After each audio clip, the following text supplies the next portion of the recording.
Hello everyone, আসসালামু আলাইকুম। সবাই কেমন আছেন? বরাবরের মতো আবারও একটা চমৎকার ভিডিও নিয়ে হাজির হলাম। আমরা তো অনেকেই অনেক রকমের আচার খেয়েছি। মাংসের আচার, আমের আচার, জলপাইয়ের আচার, অনেক ধরনের আচার খেয়েছি। তবে মাছের আচার কখনো খেয়েছেন? যদি না খেয়ে থাকেন কিংবা না দেখে থাকেন তাহলে ভিডিওটি আপনার জন্য। স্কিপ না করে লাইক দিয়ে পুরো ভিডিওটা ওয়াচ করবেন। এই লোভনীয় আচারের জন্য আমি প্রথমে 2টা মাছ নিয়েছি, আর সেখানে আমি কই মাছ নিয়েছি। দেখুন, 2টা কই মাছ নিয়েছি। কই মাছগুলো আমি কেটে বেছে ধুয়ে নিয়েছি। আর প্রথমে আমি একটা পাত্রে পানি গরম করতে দিব। সে পানিটা গরম হয়ে গেলে সামান্য পরিমাণ হলুদ এখানে অ্যাড করব। হলুদ অ্যাড করে এখানে মাছগুলো বলকের ভেতরে ঢেলে দেব। সম্পূর্ণটা সেদ্ধ হয়ে গেলে কাটা ছাড়িয়ে তারপরে এটাকে নিতে হবে, কারণ কাটা থাকলে এটা খেতে ভালো লাগবে না। আর সেজন্যই মাছগুলোকে সেদ্ধ করে নিচ্ছি। পুরোটাই বয়েল করে নিতে হবে। দেখুন, ভিডিওতে যেভাবে দেখাচ্ছি প্রসেসটি সেভাবে আপনারাও ফলো করবেন। ঢাকনা দিয়ে ঢেকে সুন্দরভাবে এটাকে বয়েল করে নেব। আমার এগুলো বয়েল করা হয়ে গিয়েছে। দেখুন, বলক উঠে গেছে। এখন এই মাছগুলোকে আমি ছেঁকে উঠিয়ে নেব। এরপরে আমি একটা কড়াইয়ে পেঁয়াজ কুচি দিয়ে সুন্দরভাবে পেঁয়াজগুলো বেরেস্তা করে নেব। আর পেঁয়াজগুলো সুন্দরভাবে নেড়েচেড়ে এখানে আমি তেল অ্যাড করব।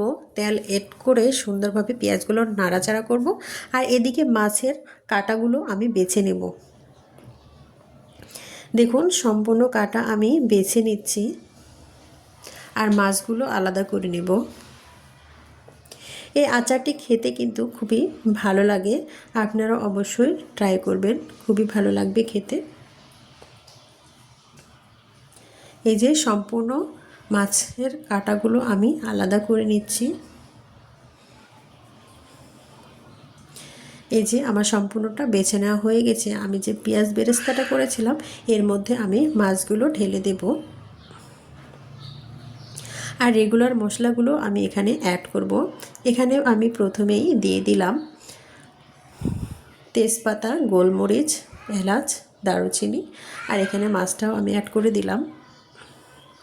দিয়ে এখানে আমি আদা, রসুন, জিরা বাটা দিয়েছি। তারপর আমি গোটা জিরা দিয়েছি এবং রেগুলার মশলা ধনিয়া এখানে মরিচের গুঁড়া, হলুদের গুঁড়া, লবণ দিয়েছি। সামান্যতম পানি দিয়ে এটাকে কষিয়ে নেব। অনেক সুন্দরভাবে নাড়াচাড়া করে এটাকে কষিয়ে নিতে হবে।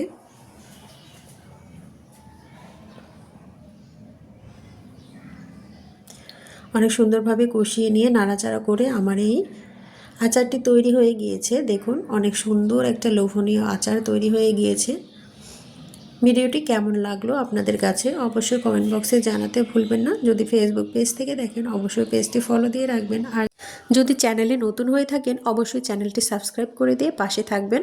সবাই ভালো থাকবেন, সুস্থ থাকবেন। আমার ভিডিওটি কেমন লাগলো আপনাদের কাছে অবশ্যই কমেন্ট বক্সে জানাতে ভুলবেন না।